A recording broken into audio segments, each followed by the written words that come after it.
This is the JTV Caribbean News. I am Sean Rose. Reports coming out of Suriname indicates that the country was hit by a freak hailstorm that lasted just a few minutes.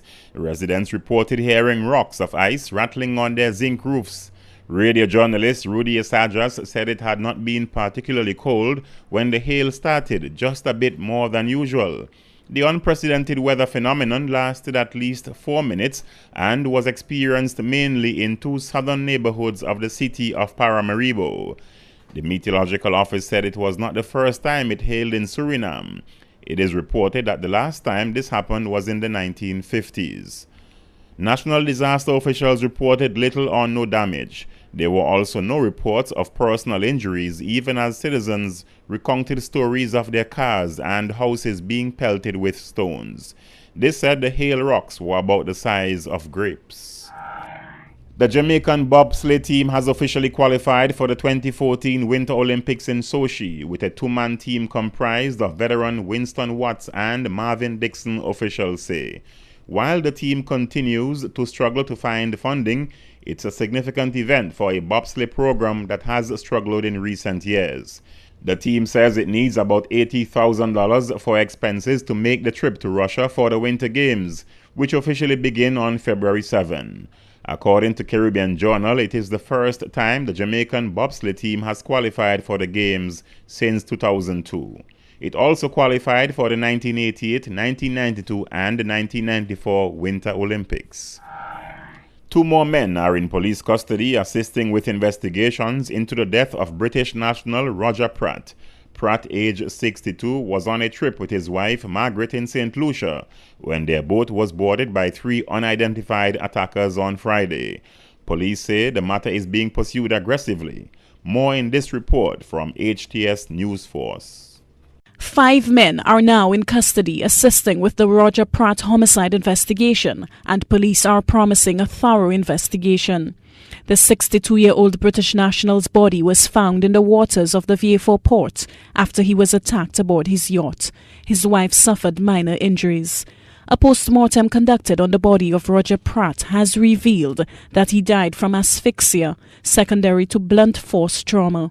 Speaking on the case, Police Commissioner Vernon Francois says a detailed investigation is underway and the matter is being pursued aggressively. One of our focus really is not only to do it quickly but to do it right in terms of proper collection of the evidence and so for presentation and in court if necessary. According to reports, tip-offs from members of the community helped to secure the first 3 arrests in this case. All of us need to understand that this is not a good thing for St. Lucia and we need to be prepared to take a stand against it. Wife of the slain Roger Pratt, Margaret, has said she was touched by the kindness she has received since her husband's killing. She said the compassion is continuing during the period of the homicide investigation. The first 3 men in custody in relation to Pratt's killing were arrested on Sunday afternoon. The other 2 were arrested on Tuesday. The Antigua-based regional airline Liat has denied a Barbados Free Press online blog of claims of a conflict of interest involving St. Vincent and the Grenadines Prime Minister Dr. Ralph Gonsalves. In a statement, Liat said that the Barbados-based publication alleges that Gonsalves, who also serves as chairman of the shareholder government, owns 2 of the aircraft being used by Liat. The airline said no time was Liat asked to comment on the allegation before the publication of the anonymous blog. Liat's acting chief executive officer, Julie Reefer Jones, said the allegations are reckless and mischievous. She said the 2 aircraft mentioned in the article are owned by a publicly listed U.S.-based leasing company trading on the New York Stock Exchange. The government of Trinidad and Tobago, along with its corporate sector, have once again contributed supplies to the government and the people of St. Lucia to assist in its flood recovery efforts. More in this report from the office of St. Lucia's Prime Minister, Dr. Kenny Anthony. The government of Trinidad and Tobago, along with its corporate sector, have once again contributed supplies to the government and people of St. Lucia to assist in its post-trough recovery efforts. On Sunday, January 19, 2014, 6 40-feet containers with relief supplies arrived via the Vieux-Fort seaport. Supplies donated included building materials such as galvanized, plywood, lumber, and other essentials which included water tanks, mattresses, food items, and water. Captain Neville Wint, Relief Officer of the Office of Disaster Preparedness and Management of Trinidad and Tobago, says this contribution was made possible through the collaborative efforts of the government as well as business entities in the Twin Republic. It's another act of goodwill in collaboration with your assessment from your National Emergency Management Organization. But as the Honorable Prime Minister, as Chair of CARICOM, it is an effort of the government in Trinidad and Tobago, and it's a joint effort of the state and also corporate Trinidad and Tobago, who has also donated some of the relief supplies. I can say the tents came from the tanks came from one of the church-based organizations. And so there is that collaboration between the state and corporate Trinidad and Tobago in giving. Prime Minister Honorable Dr. Kennedy Anthony expressed thanks on behalf of the government and people of St. Lucia, noting that this is Trinidad and Tobago's fourth consignment of supplies to St. Lucia. By any stretch of the imagination, this is an enormous contribution. And I really want to thank the government of Trinidad and Tobago. I want to thank the people of Trinidad and Tobago. I also want to thank the corporate sector in Trinidad and Tobago. But importantly, I must thank the men and women who brought the supplies across. In disasters, a country will feel alone. People will feel alone. People will feel dispossessed, those who have lost their properties in particular. They'll feel helpless. Here, we have seen that our people have summoned the will to rebuild. But the most important thing is that they don't feel alone.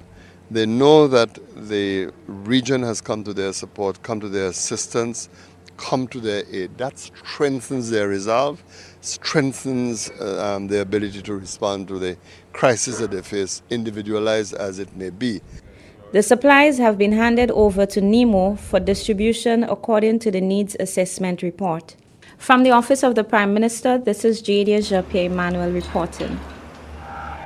Relief supplies sent from BVI to St. Vincent and the Grenadines in the aftermath of the Christmas Eve floods of 2013, following the passage of an unusual weather pattern, have been well received by flood victims in that country. 8 of us live in the house, and the night I here and I'm real hungry. And when I do look, one of my sister come with 1 bag of bread and 1 chicken sausage for 8 of us. And I really appreciate them tears because I am not accustomed to them. Several residents along the Leeward coast extended gratitude to the BVI community for their support in their time of need. On behalf of all who have collected these items so far, I want to say thank you very much, and we will make it go a long way. Thanks, BVI. Well, I'm feeling great and much thankful for the people. Yes, and may God ever richly bless them for the goodness of them, for what they have done for me. And right now I'm looking for more and more. And may God keep them, guard them, guide them, protect them in the going and in the coming. May God ever richly bless you all people.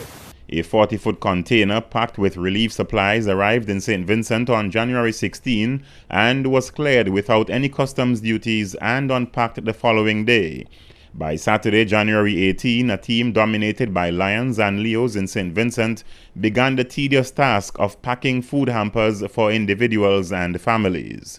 Over 100 people in 7 North Leeward communities between Darkview and Vermont received food, clothing, and other supplies on Sunday, January 19 alone. We are in the community of Sharps, Chattibelair. The Lions came here last week, in particular last Sunday in this area, and we visited the families. We were directed where people were suffering, who got some damage, and we took that information. We processed that information, and we have decided to come now with packages of foodstuff that we received from the Vincentian community and the BVI, the Lions and the Rotary family in those islands. So we are here now delivering to the very people who we have provided, whose name we received. So I know there are quite a lot of need. You could see the number of people around us, but we are focusing on those persons who we had interviewed last week, and we are providing them with the assistance. And further updates indicate that over 200 people who were affected directly during the Christmas Eve floods have benefited from the supplies. The distribution of the supplies have also reached out to Mannings Village in Byra, including areas of North Windward on the eastern coast of St. Vincent. For the JTV Caribbean News, I am Sean Rose. And coming up next on JTV News, government is reviewing its tendering process following concerns about the high cost of infrastructural projects. Dr. Joel Stevens explains why the national health insurance is important for the Virgin Islands, pointing to the large number of citizens without health insurance and the high cost of health care. Iron Fist Gym is working to create positive behaviors by getting young men and women involved in the sport of boxing. And a big first for HLSCC, with the Phi Theta Kappa International Honor Society hosting their annual conference for the first time outside the U.S. here in the BVI.